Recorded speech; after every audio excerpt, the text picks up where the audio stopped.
Where was I? Oh yes, reminiscing about Hannigan's, the department store where time stood still, and the hags were my only company until Beth arrived, like a breath of fresh air, making the hags scowl and stare. I had an ally, friendly and youthful. The hags had a target for disapproval. We laughed at their curses, at everything there, but I silently warned her, Beth, take care.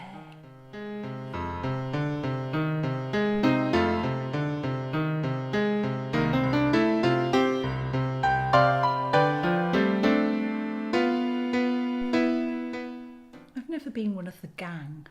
To any of you out there who fill the spare corners at parties, I see you, arranging your face to say, I don't need your pity, I'm actually very busy, lots of important things on my mind, just drifted over here for a moment of me time.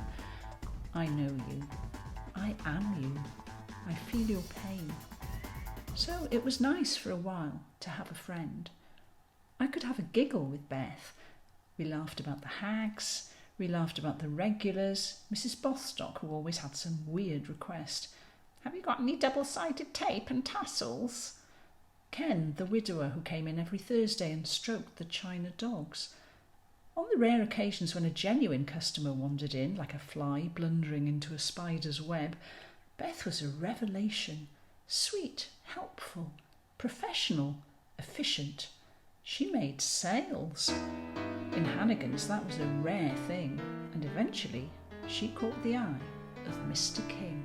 Mr. King, ruler of all he surveys, and all he surveys is Hannigan's.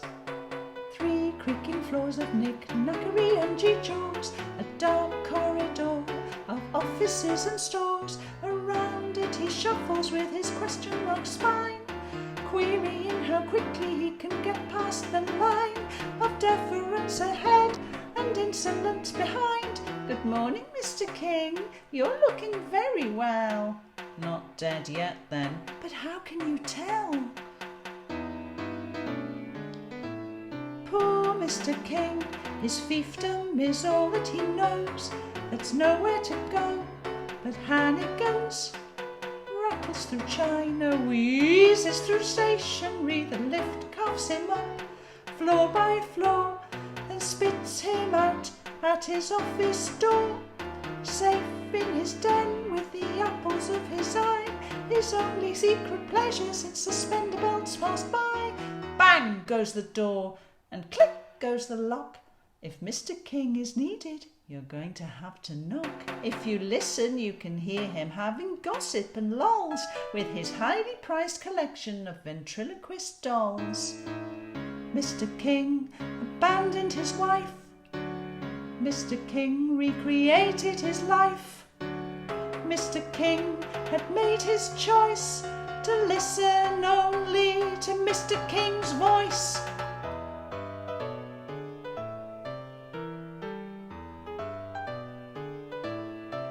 So he sits in his office, perfecting his art, speaking wooden words from a wooden heart. The square jaw clacks, the blind eye blinks, and hey, whispers Beth, don't you sometimes think Mr. King is becoming a dummy too? With side-to-side eyes of watery blue, and lines that sag from mouth to chin. So tell me, who's operating Mr. King?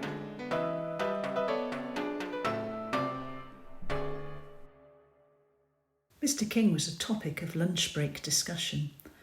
How did he end up here? Beth said. What was he like when he was young and handsome, passionately in love with Mrs. King? You're a people person, Beth, I said. You should run Hannigan's. You'd make it work, make it slick, because you know which boxes people need to tick. If you were the Hannigan's Queen Bee, Beth, would you promote me? Of course I would. You'd be my number 1. Which department would you like to run? I'll pension off Hetty and Sissy, and Winnie can handle the bargain basement bin. And bit by bit, day by day, a little voice began to say, why not? Why not? If Mr. King's voice stopped in his throat and they found him among his mannequins who sat calmly watching the managers, panicking, whimpering, "Who else is going to run Hannigan's?" Those dolls, Mr. King's companions in death, would surely think if they could, "Why not Beth?" Beth laughed. "Nice thought, but I think you'll find Mr. King's alive and kicking. Still, never mind." "But Beth," I said, "Mr. King doesn't have to drop dead or even retire to make room at the top. This shop is drifting. We need someone to steer it while he's up there practicing bottles of gear. Appraisals, promotions, slow progress, forget it. The prize is there now. Go up there and get it." Do we breed all the leaders from a seed of innate superiority? No. Yet all the loudest voices seem to shout out a natural authority. Don't they? Well, don't they? Well, I've got news for you, girl. It's time for us to lose that view. So take it, break it, kick down the door and show them what your brain is for. Booming and brash, they think accumulating cash is what it's all about. Never stop to wonder if the people that they plunder might begin to doubt them and flout them. Let's change the rules of the game, girl. Too many have abused their claim, so stake it, make it, shake up the system and they'll soon get the gist, I'm sure. So let them know what you can do. Cook-a-choo, cook-a-choo, cook-a-choo-ka-doo-ka-doo-ka. That's right. You're following my drift, so turn the tide, make them step aside for you. It's time for them to shift. If I had just a fraction of your energy, charisma and ability, I'd be taking action, I would yell and sizzle with virility, but that's not me, so you're striding up to the foreground. The lift rises to the topmost floor, so take it, press all the buttons and achieve it. Believe it, you can fulfill it, if you will it, just take it.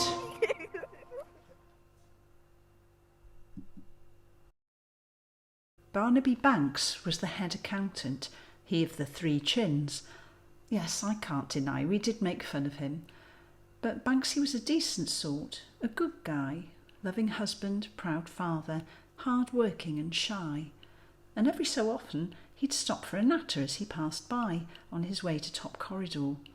We used to try and tease tidbits of gossip from him. "So, Barnaby, why is Mr. King always holed up in that office? Come on, don't lie to us now, Banksy. Do you think he's a spy?" And Banksy would blush and giggle with us, but I could tell the man was worried from the trembling triple chins. Business was hardly booming and things were going from bad to worse. He looked on Mr. King's eccentricities, his ventriloquist shenanigans, with a troubled eye. So one day, when Beth was in the storeroom to replenish old stock, I had a chat with Banksy. I said, "You're the rock this business rests on. I don't know what we'd do to keep life and limb together if it wasn't for you." He sighed and smiled and said, "Thanks, but I'm just an old crock who adds and, in the main, subtracts the figures. If I'm the rock, it's the one where this business founders and is wrecked." I nodded sympathetically and said, "If you ask me, what we need is a figurehead who's not completely crazy and half dead, someone attractive, charming, a politician, in effect, who wins round investors and bankers and all the other moneyed wankers and gives you a more exalted position that allows you to do your job and make decisions." And Banksy laughed. "Oh, sure, as if, I wish." But I could tell my lure had snagged this fish. In my bedsit after work, munching beef jerky and salty snacks and drinking vodkas or rum and blacks, Beth and I sat on the bed and groaned and shrieked over videos on her phone, YouTube guides, hints and tips. How to speak without moving your lips. We used old socks as practice puppets and laughed to the verge of throwing up. And then one day, Mr. King, tottering up to his cave, with watery eye and perfunctory wave, past members of staff surreptitiously yawning, then snapping into smiles. Mr. King, good morning. Then suddenly, in housewares before bric-a-bracs, Mr. King faltered and stopped in his tracks as an egg whisk exclaimed, "Good morning to you." Then a cheese grater chimed in, "And from me too." A sieve cried, "I do hope your day's not too strained." A colander noted that he looked rather drained. Look at Mr. King. His eyes went pop. We watched open-mouthed in case he might drop. "Whose voice am I hearing?" his old voice croaked. "The kitchen cabinet," a ladle joked. Then I gave Beth a nudge and she stepped out of line. "Sorry, sir. Voice throwing is a passion of mine. I wish I knew someone with real command of the art, someone who'd take me in hand and teach me, maybe twice a week, to work hard and harder till I reach the peak." Silence. The staff all gawped and stared. Mr. King stood swaying slightly and glared. We'd planned and rehearsed it assiduously. Was it all for nothing? He turned on his dodgy knee and beckoned to Beth. "Miss, come with me." Bang went the door and click went the lock. No calls and no appointments, and make very sure you knock. Beth was his companion for a twice-weekly tryst, learning the techniques of a ventriloquist. First, Beth sat on Mr. King's lap to learn how to prattle while shutting the trap. Summer withered and autumn fell. By the time we were ready to sell the same stock, labelled Christmas Special and Ding Dong Merrily in Santa's Dell, Mr. King was sitting on hers. She turned his head, worked his jaw, and pretty soon changes began to occur. At first she consulted me, asked my advice, and I didn't need to be asked twice. "We're overstaffed," I said, "everywhere you look, an assistant is hovering there. Vacant brain and a vacant stare, offering service to empty air." Why not persuade Mr. King that one good assistant per department will get the job done? So the axe dropped, half the staff chopped, and when she'd started, she couldn't be stopped.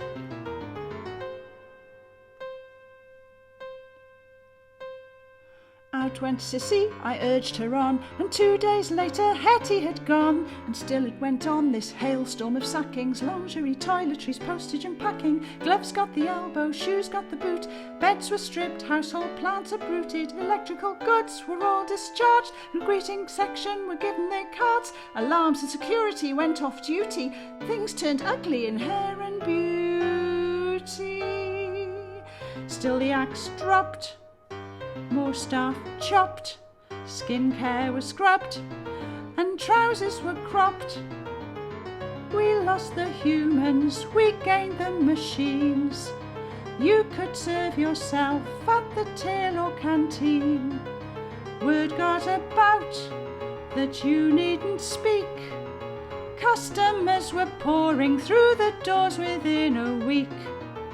No human contact, Hannigan's was jam-packed. I noticed that Beth didn't text me as much. No more tea and lulls, we were losing touch. Whack, whack went the axe, and I started to suspect if I didn't look out, my head would be next. When the game stopped, when the bubble popped, when the axe dropped,